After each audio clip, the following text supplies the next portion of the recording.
It's time for the Charlotte FC podcast.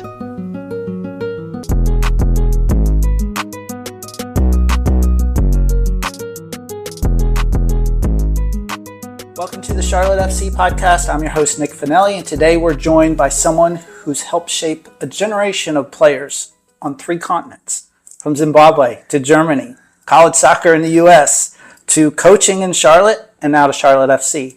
Patrick Daka has lived the beautiful game in more ways than one. Now leading player development, head of pre-formation, and the U-14 academy coach, and talent discovery for Charlotte FC. He's not just building athletes, he's building people. Patrick, welcome. Thank you for being here. Thank you. Thanks for having me.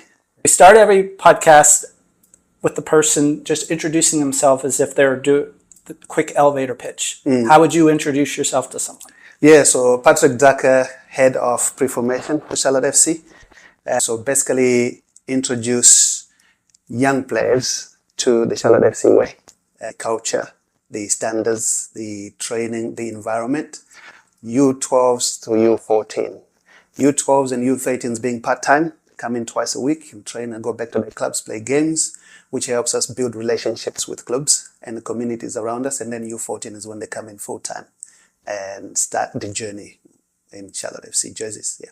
Nice. So you talked about the Charlotte FC way. Charlotte now has been a club for now they're in their 4th year. Yep. You've been here, a part of this from the beginning. So what is the Charlotte FC way?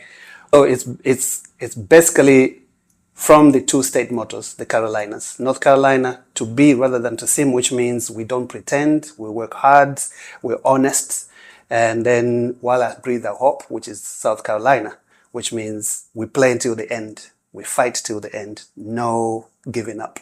So regardless whether we win in 5-0 or we lose in 5-0, the attitude is the same. We still fight till the end. Awesome. That's the way. That is the way. So you've had this incredible path in your journey. You, of course, growing up in Zimbabwe, playing in Germany as a teen. Mm-hmm. Then you return back to Zimbabwe. You play for the national team. Correct.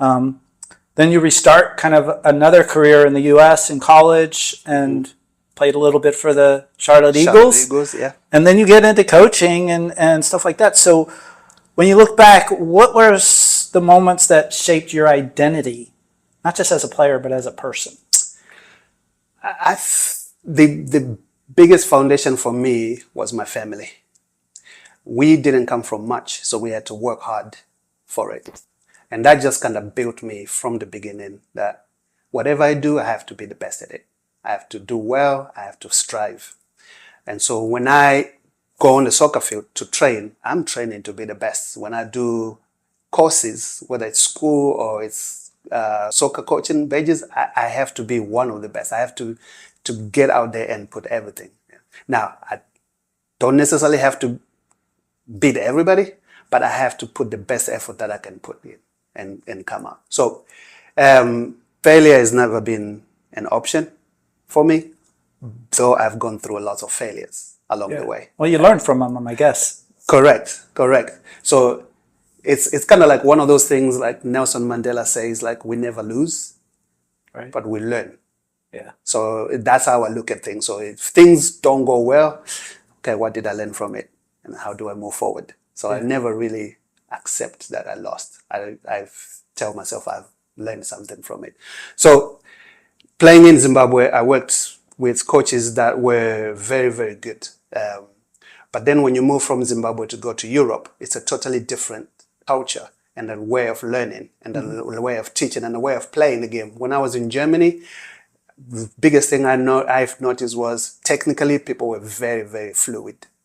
Very, very fluent, and there was very little margin for error. Just so you can imagine the Germans, it's perfection. Right. And then you move to the US, and it's a totally different culture as well. And I moved to the US when soccer was still growing. It wasn't as big as it is now. Mm-hmm. It was still growing. There was no soccer on TV, and I was depressed for a while until we started seeing some games come on TV and stuff like that. But what I realized was coming from where I was, where things were expected that you already know these things, right? But they still drilled it in you. Then come to the US where the game was still growing, so lots of people still learning the game. I felt I had at least an opportunity to make an impact in that, basing off of what I've learned growing up, playing in Zimbabwe, going to Europe, playing in Germany, and then kind of transferring that knowledge here to the US. And my first involvement was always with the youth, with the younger players. So you just felt like you could make an impact that way? I felt I could make an impact right away. When I moved to Charlotte, the first thing I did was individual training sessions, because people watched my games and they brought their kids to me and said, hey, can you teach our kids how you play? Right. And that's how it started for me. And then I got into real coaching. Now, you mentioned family. Can you tell a little bit about your family growing up, what it was like, so people get an idea of like what that means? Big family. So I had 2 older brothers and 5 younger brothers. So big family. And I was the third in that family. Grew up, mom and dad. Mom was the homemaker. Dad was the breadwinner. But my mom also contributed she used to do handcrafts. So she would create bedspreads and like armchair, like clothings. She would knit our like sweaters for school, things like that. So it's like she was very handy with her hands. So that's what she did. And then we did obviously like a lot of like agriculture, farming. We did mostly like horticulture, and we would sell some of the proceeds, but then we'll eat some of that. Right. So that was my background. I grew up in a town called Chitungwiza, which was it's a dormitory town of the capital city. So dormitory town being, that's where a lot of people lived to go work in the big city, which is about 25 minutes from the city. So that's where my dad worked. So my dad every day would get up, just do the commute. And then would stay here, go to school, play in the streets, things like that. Most of my soccer was built from the streets. And when we say streets, is it paved? Is it like dirt? Like what does street soccer look like in Zimbabwe? It was kind of both. Yeah. Like the streets where we lived in was paved, but we would play in that street, no shoes. So I have a lot of scabs on my foot.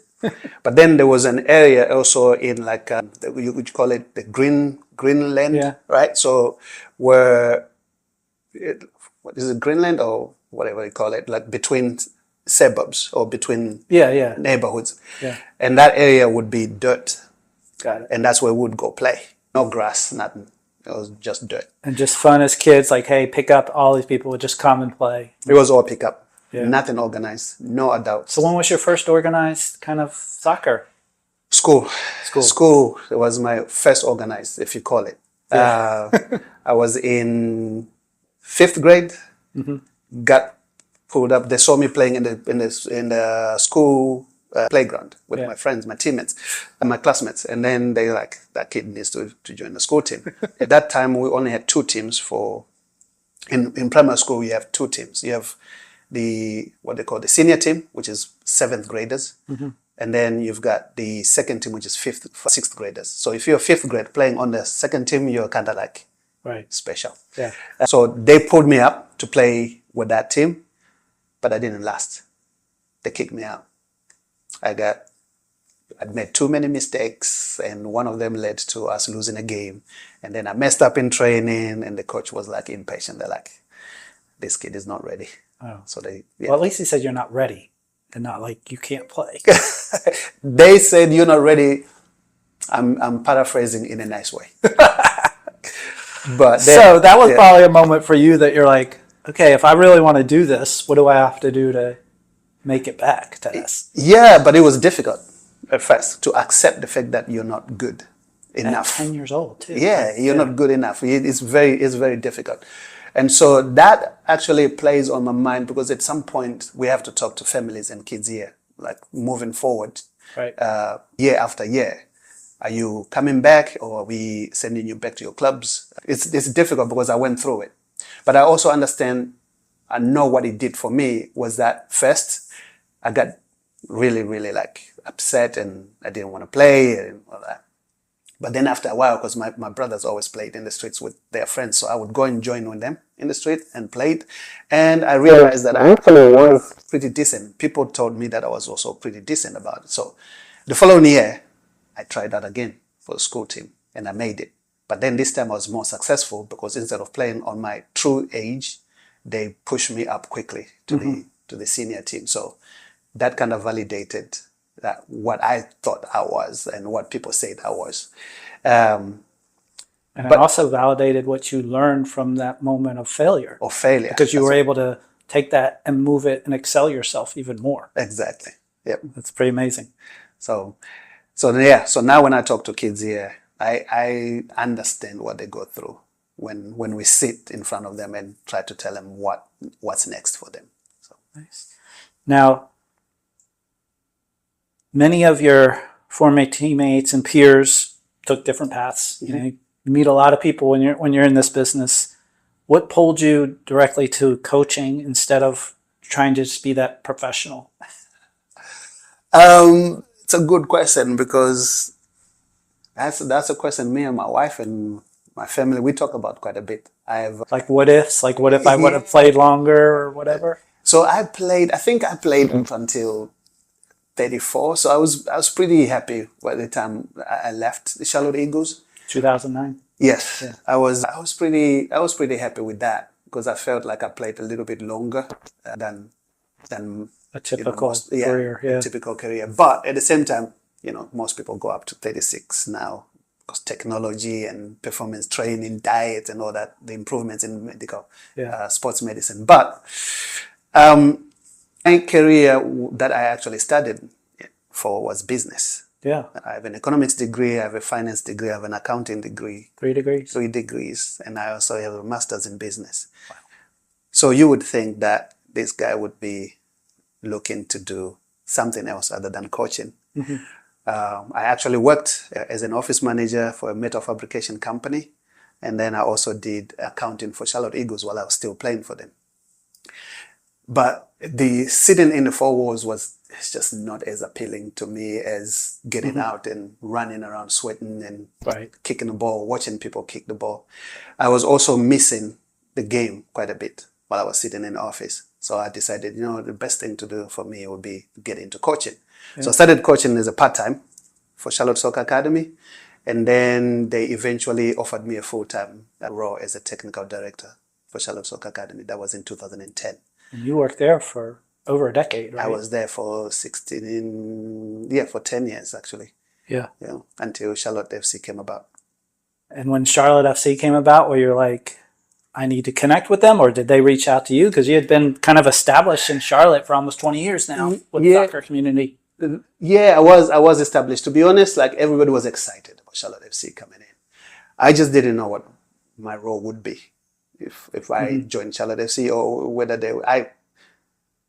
they reached out to me. Charlotte FC reached out. It was Mark Nichols who gave me a call and we chatted for a little bit on the phone and he says, hey, listen, we're in town and we've been talking about people, coaches and stuff like that. Your name keeps coming up and we wanted to have a chat with you and see if we can bring your talents and your expertise to Charlotte FC. At that time, I was known for individual development of players, technical part of it with Charlotte FC, with Charlotte Soccer Academy and in the area here. So that's what Mark Nichols spoke to me about. So he brought me in here as the head of individual player development. And then it moved into, you do the individual development, but then can you run the discovery program as well? Which is seeking out players that need to be here? Yes, at a very young age. Bring them in, start them well, and then teach them to play the way we want to play. Right. And then push them up to the full-time academy. Nice, nice. Now, do you feel like the technical stuff kind of etched in your mind more because of your experience going to Germany and seeing right away that, wow, to really be technical at this will elevate someone's game like yourself, but anybody's to another level? Did you just feel like that was something that I guess resonated with you as far as changing the way you learned and played and coached? The efficiency that the German game required technically drove me to view the game in a different way. Africans are known for flair.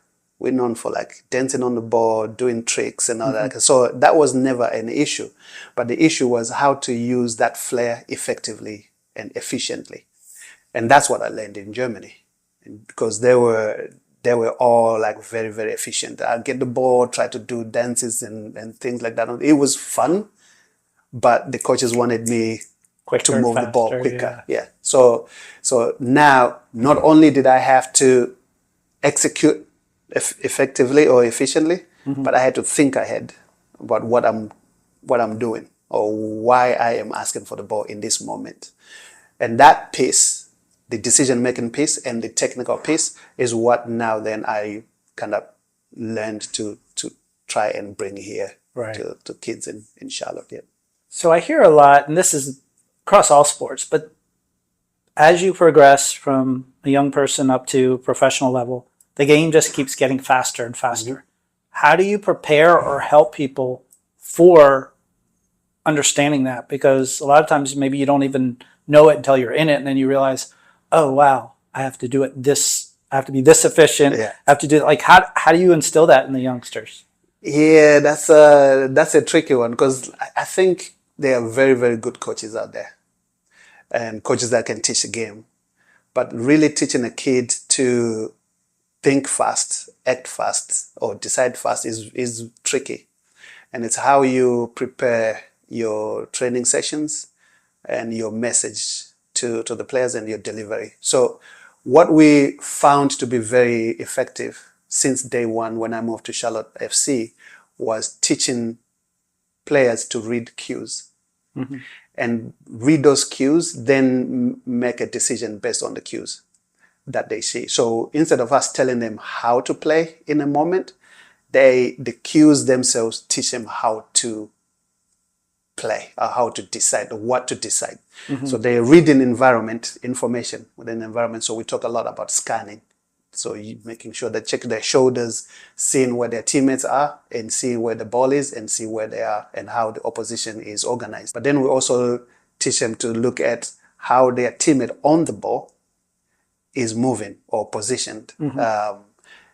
And how then does that affect how you want to receive or how you want to support. But that also is based on what you decide you want to do next. Right. So there's like multiple steps for them to think about. And they're all changing at the same time too. It's very dynamic. Yeah. And like it can go in a moment. So the idea is to teach them to read these cues very, very fast and way ahead of time. And the players that are able to do that earlier or quicker than everybody else are the guys that look like they are quicker or faster than everybody else. But it's really just decision making. It is decision making. So you're positioning yourself quicker and earlier than everybody else because you already know what you're doing next and what that information you've read, they've told you about.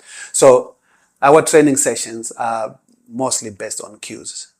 So parents sometimes come to me like, yeah, he's never played midfield before. He's never played defense before. So he's going to struggle playing here. I'm like, no, we're not teaching him to play defense. We're not teaching him to play forward. We're teaching him to play the game. Right. And act in the game or respond in the game according to what the game is asking you and what the game is demanding at that point. So if he can make good decisions, read the cues very well, he can play any position. Now, some players, obviously, traits. People have traits. Some players, they like to go in and put in tackles and win the ball. Some players like to be a little bit more flair. So over time, as they get older, they'll find their space at their place. But can they actually read the game first? And that's what we introduce at U12, U13, and U14. Is it easier for you to, if you see someone that needs to develop kind of those direct cues, but you know they have these other skills, is it easier to start them kind of in the back so they see everything more rather than putting them up front where they're probably eventually going to be? Do you think it helps them see the game better? It does help them see the game better. But what we have done, I think, in the last couple of years is try to meet them where they are first. And try to see what their strengths are. What do you do best? What is his superpower? Right. And we try to identify that and then put them in situations in training that continue to develop that superpower because that's what makes them unique. So we don't want to take that away. But then as we learn, as we get old, not get old, as we progress in the season, now we're trying to look at what are the areas he needs to improve, to develop. So, for example, we have one of the probably the most dynamic wingers that I've worked with. He's in a U-14 right now. He's rising up to U-15. He can beat anyone any day, 1-versus-1. But we also noticed that he needs to work on his defensive side of the game. So what we've been doing with him in training sessions is put him as a right back, to force him to learn to develop that part of the game. Also, if you're in the back, you can't dribble everybody from the back all the way to the other goal. I mean, you could, but it's the game. It doesn't happen as you get older. So now we're also asking him to find combinations and passes with his teammates, but still without taking away the individuality that he has. Just adding other pieces to his game.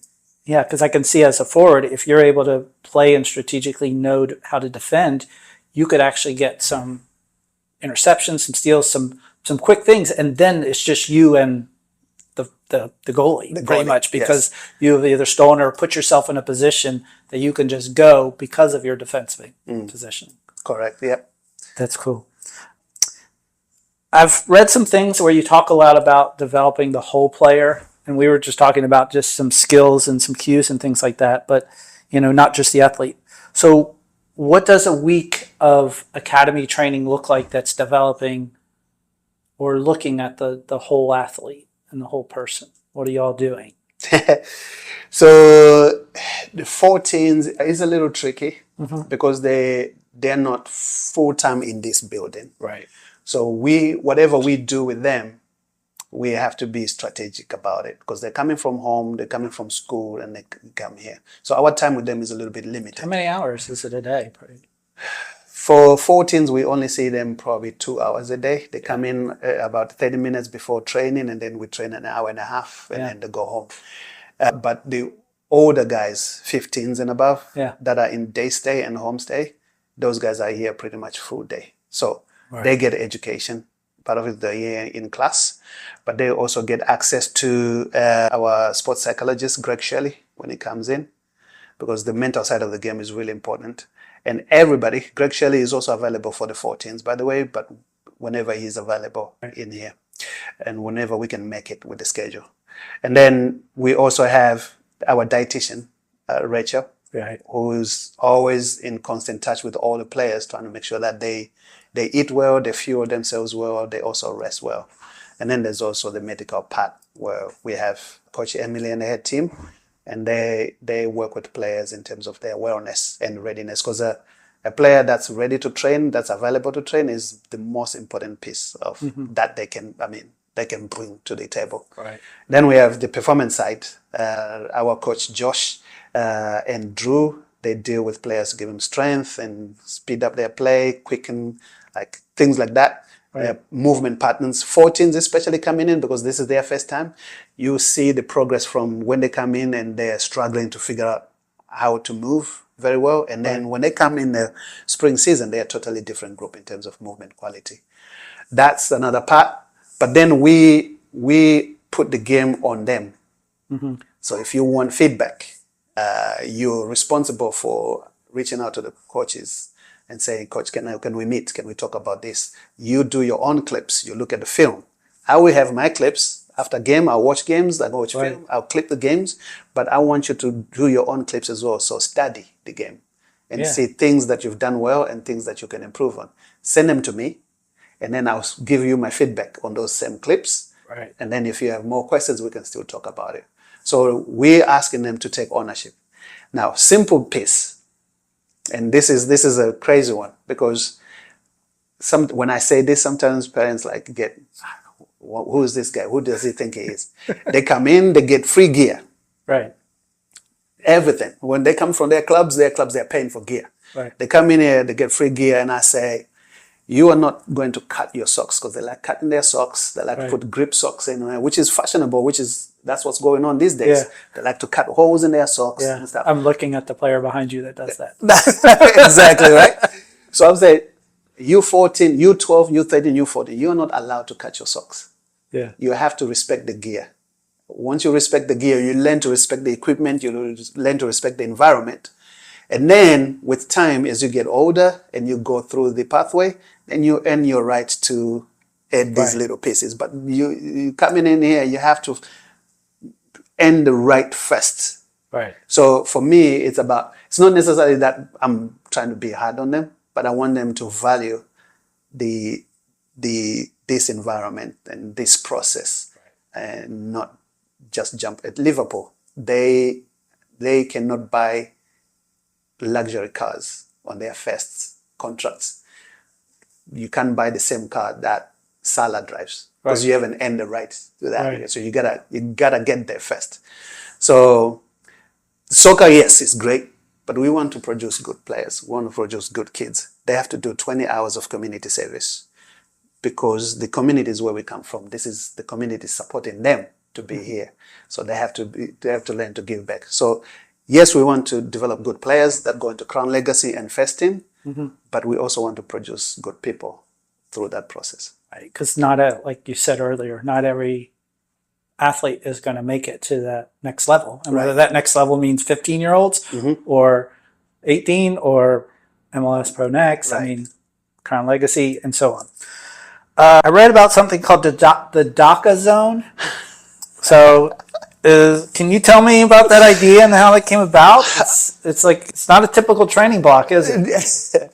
Not necessarily. So when I came in, Mark Nichols brought me in, and Dan Locke. Dan Locke was the academy director then, and Mark Nichols was the technical director. I came in as an IDP coach, like individual development plans for players and stuff.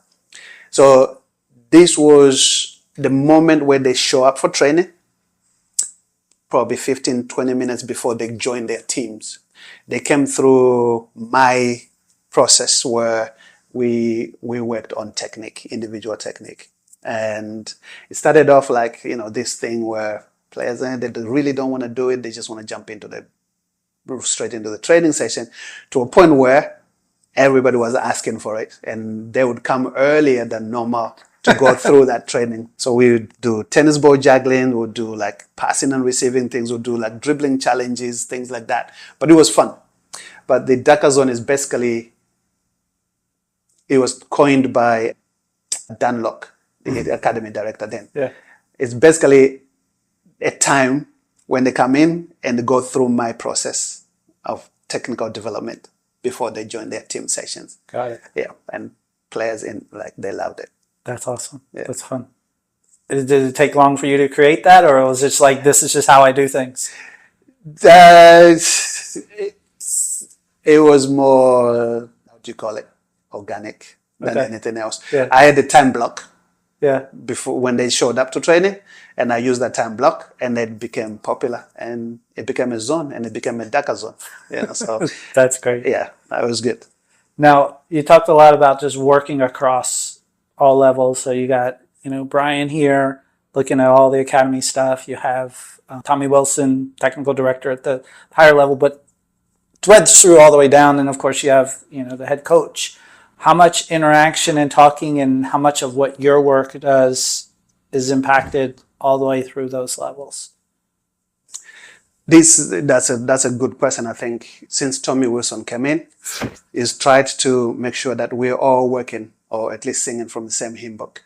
So they've developed a game model that the first team is using, and now it's coming all the way down to the academy. So the direction in which we're preparing players is aligned with how the first team plays. But we understand too in the academy that we have to produce players that can play in any system, in any situation, in any game model.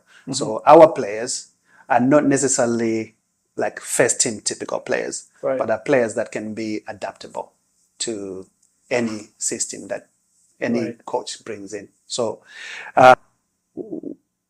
there is communication, and then we do have technical meetings with the Crown Legacy and the first team staff, led by Tommy Wilson once in a while. But for the most part, the Discovered program, which is under the pre-formation, feeding into full-time academy, and then the full-time feeding into Crown Legacy, there is a line of communication that goes on. And I know that for a fact that I'm not involved in these meetings, but the 16s and 18s head coach with Brian, they meet regularly with Crown Legacy staff and Tommy Wilson. Right.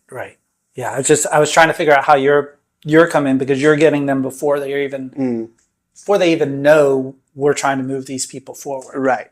They come in here, they're excited. You're giving them a shot. Yes. Basically. They come in here, they get excited. Wear the badge, and they get excited. Yeah. But all that we do in pre-formation is introduce. Yeah. Guys, this is Charlotte FC. This is how we train. This is how we play. These are our standards. And then we go from there. So throughout this career of just not only here at Charlotte FC, but before with other academies, you work with lots of players, all different walks of life, people come in from different areas. How do you build trust with the families and the players? Basically, it's like, trust us. You're just coming in the door. Like, we're going to, like, how do you do that? Because it's, is it a long process, or is it something that you just say, this is what we are, and if you're interested, we'd like to talk? Yeah. So I know that from my time at Charlotte Soccer Academy, my approach was popular and not popular at the same time, in the sense that I like winning. I enjoy winning. I'm very competitive. I hate it when I lose games, but I always try to keep it in perspective what I'm doing.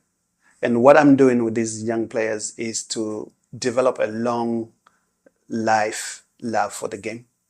And so I communicate very early and clearly to the parents what the objectives are.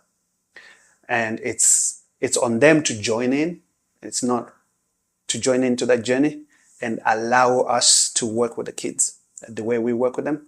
But we also give honest feedback on how the process is going. So we keep them regularly informed, but we also give them honest feedback on how things are going. But I think that my biggest strength when it comes to dealing with players and families is my ability to come to a kid's level and figure out how best to relate with that individual from a personal standpoint, and then go to the next player and figure out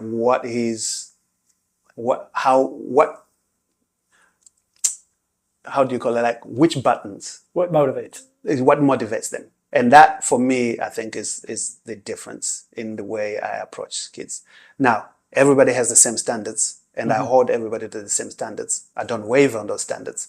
Right. I'm probably more rigid than most people think. But when it comes to individual relationships with players and families, it's based on what motivates that player. Yeah. And I guess that thread is shared, because if you figured out something that works, well, then the next level is going to do something similar to help build that. Yes. So that's part of, I guess, your process is finding those buttons. Finding those buttons, and then, moving them on, and then the next coach adds a few more levels or layers of complexity to it. Yeah.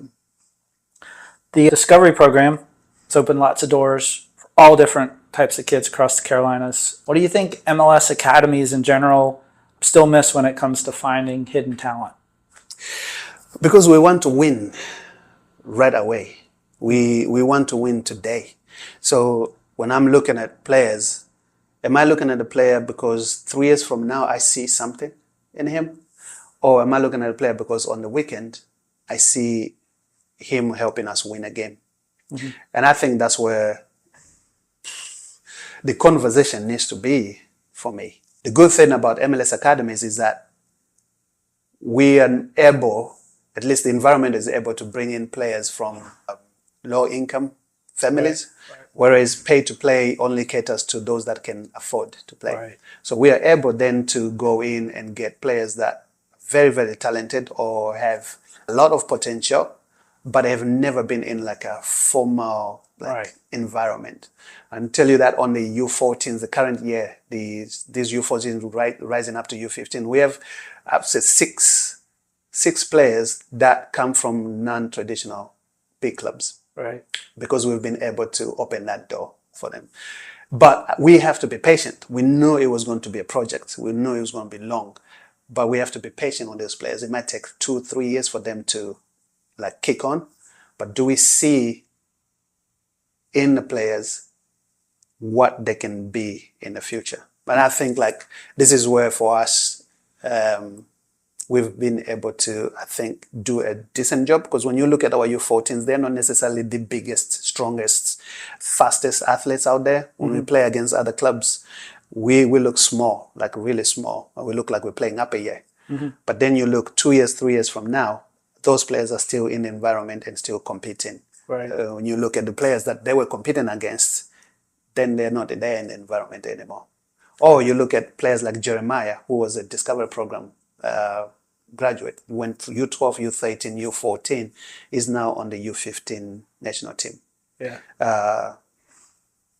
Players like him, Yeah. coming from that, it gives you validation on what you're doing and the process you're going through, but you have to be patient. He was never the biggest player. Yeah. He was always small, but he was very tenacious, very feisty, always wanted to compete, but you had to keep working. Yeah. Right. Some of those things you can't teach. No, you can't teach that. It's either they have it or they don't. You can improve it, Right. but most of it has to come from inside. So yeah, I think MLS clubs can be a little bit more patient.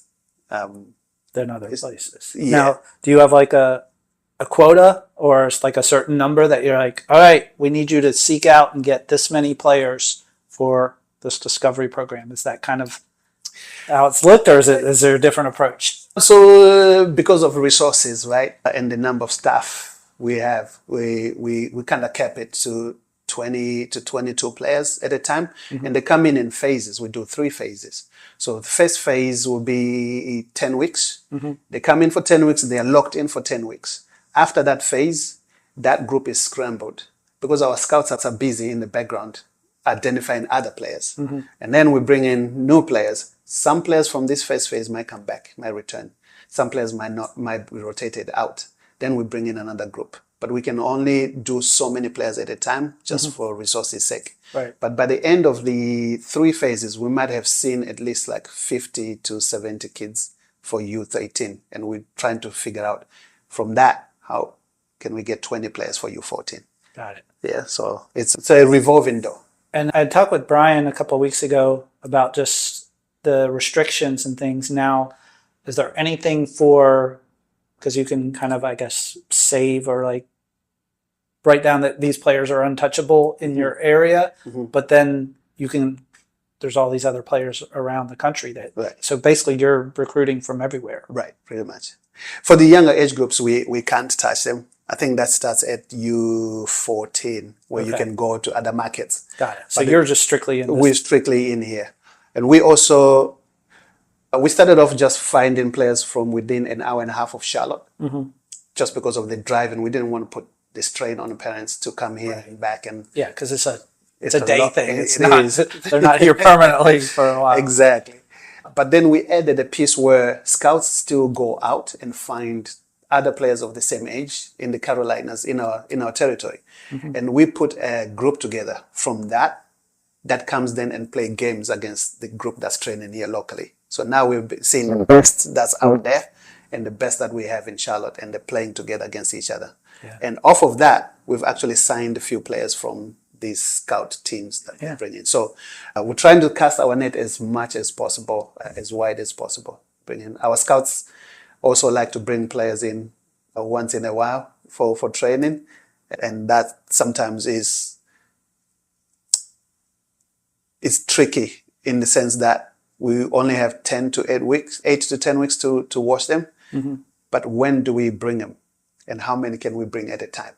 So when they do that, they bring players in, we look at them, and if we like the player, we retain him. If we feel like maybe the roster is too big, we say, we like this player, but can we bring him back in the next phase rather than keep him in this phase? So scouts have done a good job with that. Okay. Yeah. So you're one of, not that many, but there's growing, but Black coaches in elite youth soccer, and you're part of leadership in this country. So what does that mean to you, and how do you mentor others?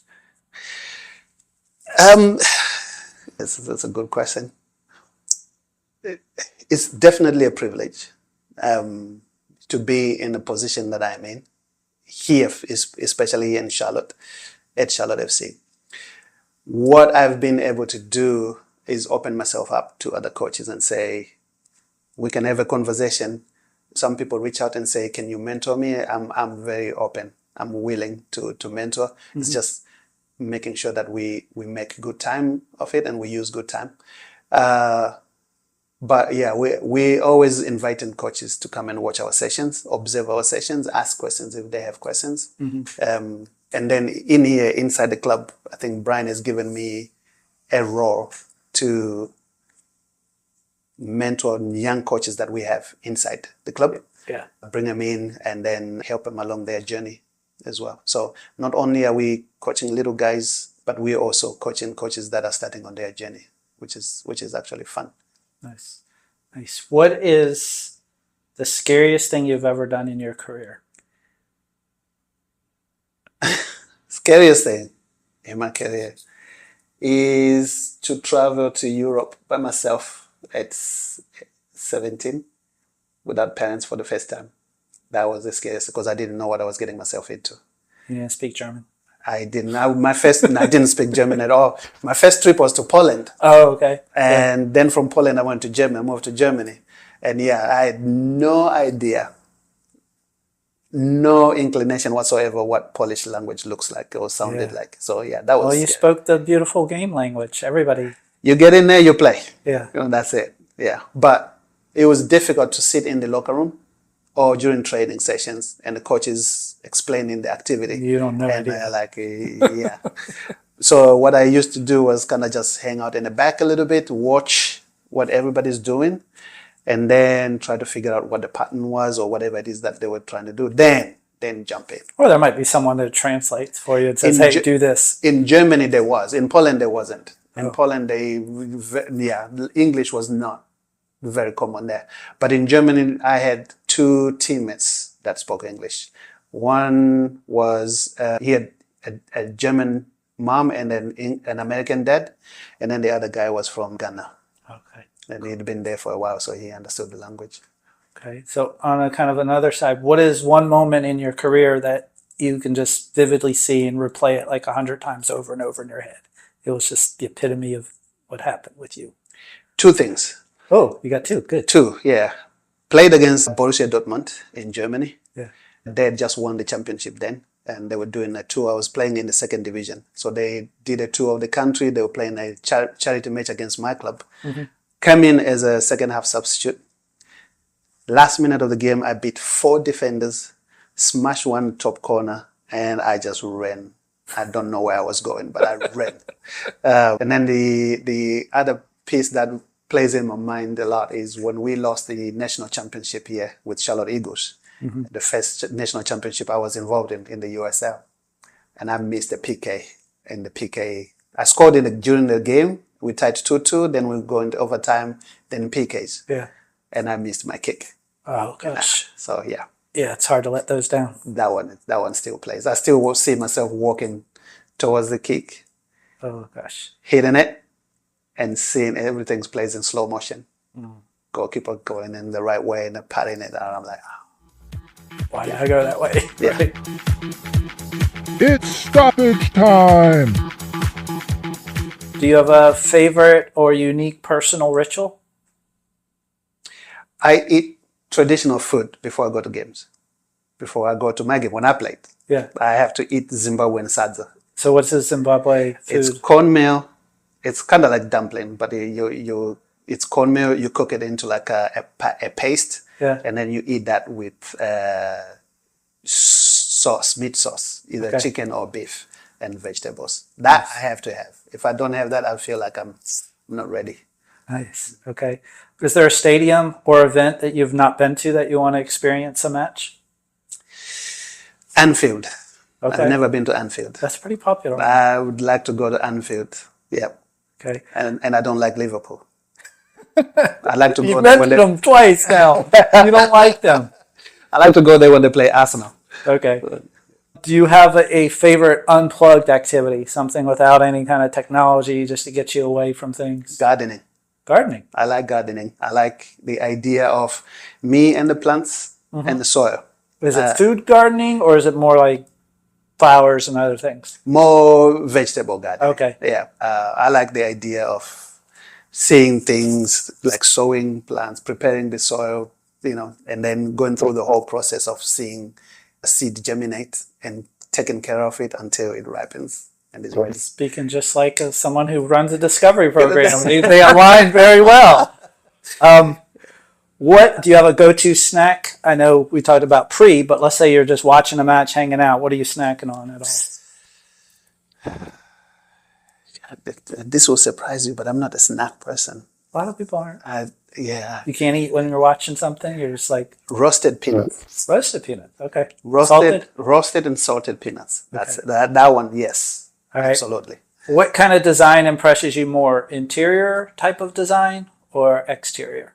And it doesn't have to be buildings. It can be anything. More exterior because that's my first impression. Okay. So when I get to a place, I look at it. I'm like, I want to be here. Don't want to be here. Right. Yeah. So yeah, exterior. Do you find starting a project or finishing one more gratifying?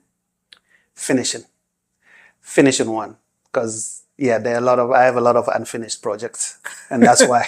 Cross them off your list. Yes, I've done that. Yeah.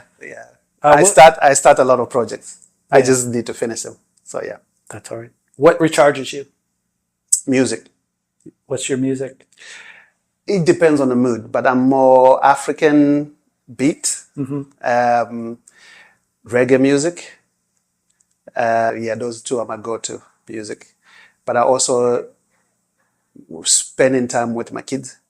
Yeah, that's a big one. Especially my youngest one is 11. My oldest one doesn't want to spend time with me anymore. He's 25. He's like But the little guy who's 11, But that recharges me. Me and my family, that recharges me. All right, last question. If you played in today's MLS, what position would you want to play and what type of player would you resemble? Winger. Yeah. Because I like to beat players 1 versus 1. Which player would I resemble?